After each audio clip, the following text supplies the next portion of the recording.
Hello, I'm Charles Kovess, Australasia's passion provocateur. Welcome to this week's episode of the Charles Kovess Show, whether you're watching on Rumble or on YouTube or listening via one of the many podcast platforms. I'll discuss a few current issues, local and global, and then show you how you might use the principles of the self-awareness and passion quest to handle these and other issues in the context of your life so you can live life on your terms. Remember my definition of passion. It's a source of unlimited energy from your soul, your spirit, your heart that enables you to produce extraordinary results. Extraordinary, not ordinary. The show notes give you links to the foundational principles of the show and also details about my background, and also give you links to our websites, charleskovess.com and kovess.com. The first website deals with the self-awareness and passion quest, a one-on-one executive coaching program, and then kovess.com talks about the public and corporate programs that are available, all themed around passion and leadership, which is the topic of this week's program. Please subscribe to this show. It won't cost you anything except the risks of greater passion, greater awareness, and a greater enjoyment of your life. What a great way to live life, hey? So let's go with this week's show. Current big issues. Well, as I'm recording this show, we've woken up after a federal election in Australia that was a big win for the incumbent Labor Party and a disaster for the Conservative-led opposition led by Peter Dutton, who, in fact, despite being the opposition leader for 3 years, actually lost his seat. So he is out of Parliament after 20 years. My observation around Peter Dutton, who I've met on a couple of occasions in my journey, is that he had very little passion for his policies.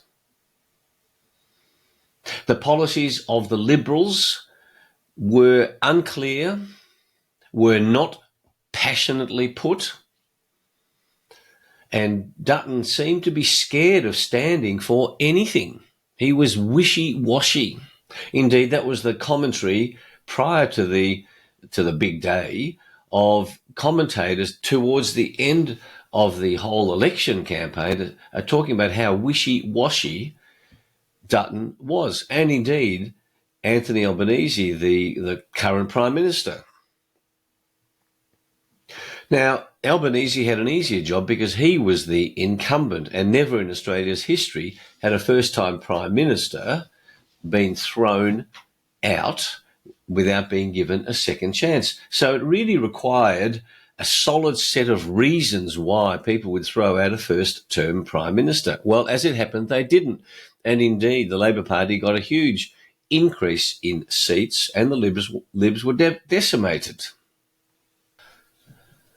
So that's example one of lack of passion by Dutton. Second, Donald Trump.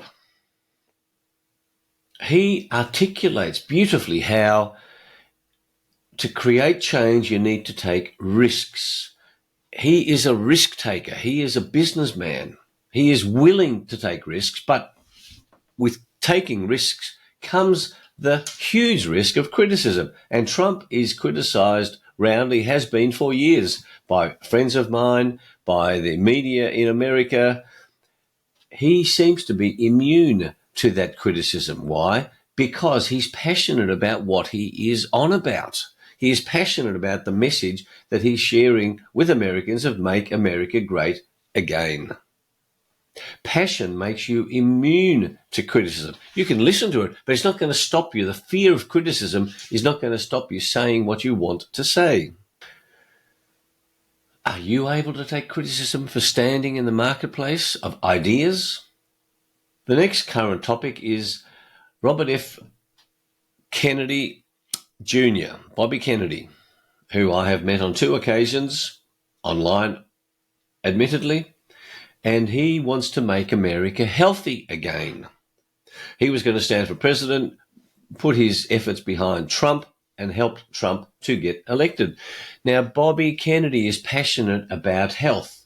He's passionate about the environment. And there are very powerful forces lined up against what he wants to do, particularly big pharmaceutical companies, the whole pharmaceutical industry.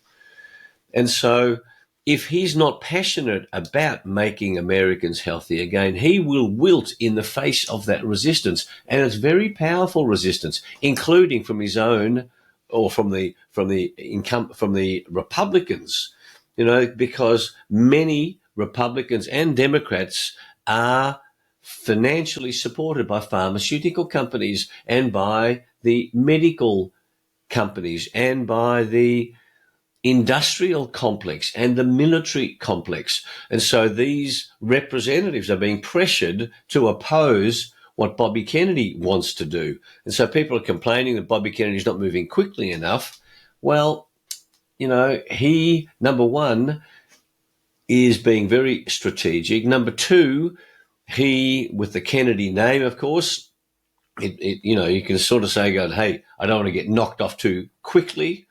And number three, he is clearly passionate and willing to take the heat of all of this criticism to drive this change of improving health in America. And the American health system is a disaster. When you look at how much money is put into it versus the health of Americans, Bobby Kennedy is absolutely right.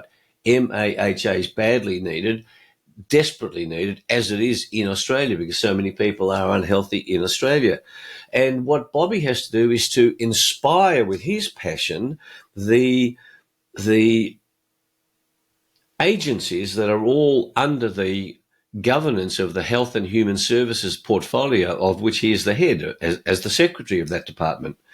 So his passion and drive then inspires the people below him to be willing to do difficult things. You see, it's nice of us to say, hey, do difficult things. No, it takes courage. It takes passion to do difficult things. That's why it's such an important resource. And just this week, another big announcement was made that the Department of HHS is a key vector in the trafficking of children for sex and slavery purposes. And so again, you look at the resistance that Bobby Kennedy faces as the head of that agency. There are some pretty powerful, and the data that I have, including from Matt Friedman, who's been a lifelong warrior against the trafficking of children. And you've heard me talk about that in the past of what a huge problem it is. Well, Bobby Kennedy, through this agency, has to take it on within his own agency. The quoted number is there's at least 300,000 children missing who have crossed the border, the southern border of America, who are missing. What's happened to those children? So the people who are trafficking in those children are committing crimes. And of course, those criminals don't want to be caught. So there's another element of resistance to what Bobby Kennedy's wanting to do. And his passion is what drives him through. Trump's passion drives him through. Dutton's lack of passion was a key factor in the Liberal disaster of the election yesterday. And more is to unfold over the course of the next week. So then come to the topic that I want to talk about of why leaders with passion are the keys to building great businesses. And if leaders aren't passionate, their teams and their team members struggle to be passionate. So let me tell you in really core elements of why passion is the key. Passion inspires passion in others, in staff, and the passion of those staff who are dealing, or team members who are dealing with clients and customers of a business.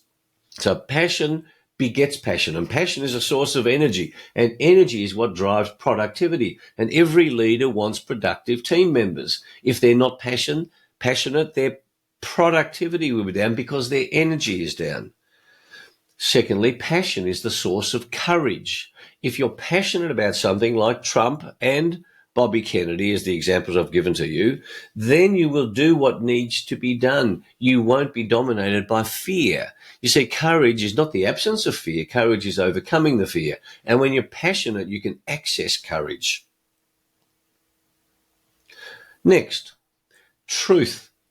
requires courage. Speaking truth requires courage. Being a whistleblower about what might be happening in an organisation requires courage.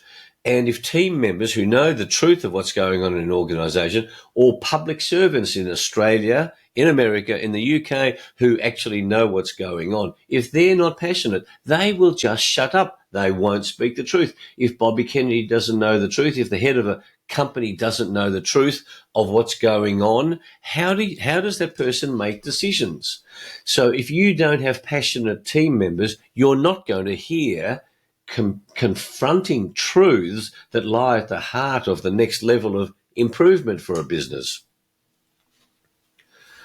Good decisions require truth. You can't make good decisions as a leader if you're being fed bullshit by your team members. Next, progress and innovation requires mistake making. You cannot get better about anything without making mistakes. Team members can't be innovative if they're scared of making mistakes. Team members can't propose new systems or implement new systems if they're scared of making mistakes. Why? Because most businesses in Australia punish people for making mistakes. And I'll tell you one mistake that I don't make is to drink coffee. I love coffee. Gosh. So if team members are terrified of making mistakes, why? Because they've seen other team members get the sack, and particularly listed companies where a team member might make an honest mistake and the media then bays for the sacking of that person, the CEO, the leader has to do something, well, then they should just shut up shop.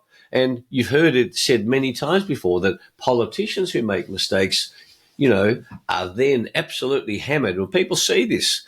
And if they're not passionate, then they're not going to be willing to make mistakes. Or secondly, to speak the truth about having made the mistakes. Now, the problem is leaders who don't get the truth when the mistakes are made, then the money that has cost the business is wasted.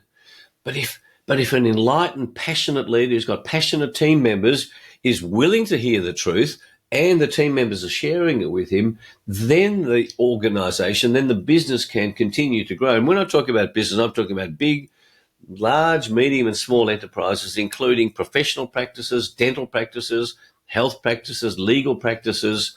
You can't make good decisions if you're not finding out the mistakes that are being made. And if people are terrified of making mistakes, number one, they won't drive enough innovation. And number two, you'll waste the cost of those mistakes.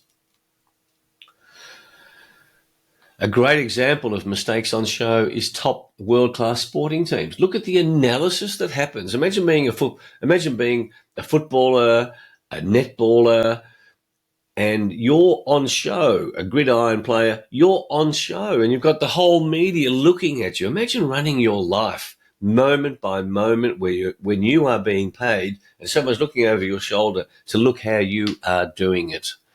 That's pressure.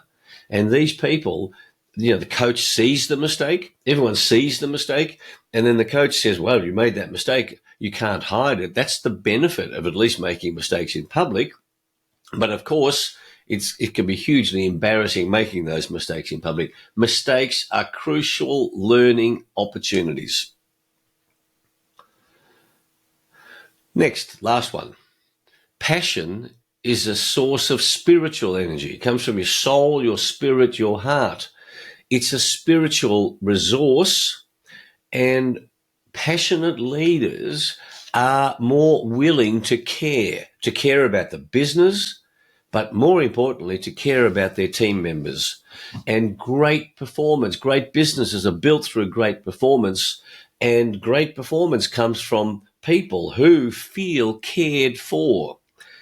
I say that leadership in the Western world is sadly lacking because most leaders don't genuinely care for their team members, because most leaders are actually not passionate about the business. They're not passionate about their team members. What they're passionate about is their own income situation, is their own comfort. But Leaders who genuinely are passionate about the whole game plan then care for their team members, and that unleashes caring by their team members. And when I feel cared for, when Julie feels cared for, when you feel cared for, you want to contribute more because it's such a wonderful feeling. Leaders who care for their team members create great businesses. So, some resources today. Clearly, my 2 books deal with all of these issues. I'm one of the world's experts on passion. Passionate people produce. And the second book, Passionate Performance, which is really a blueprint for how you implement these ideas in your business.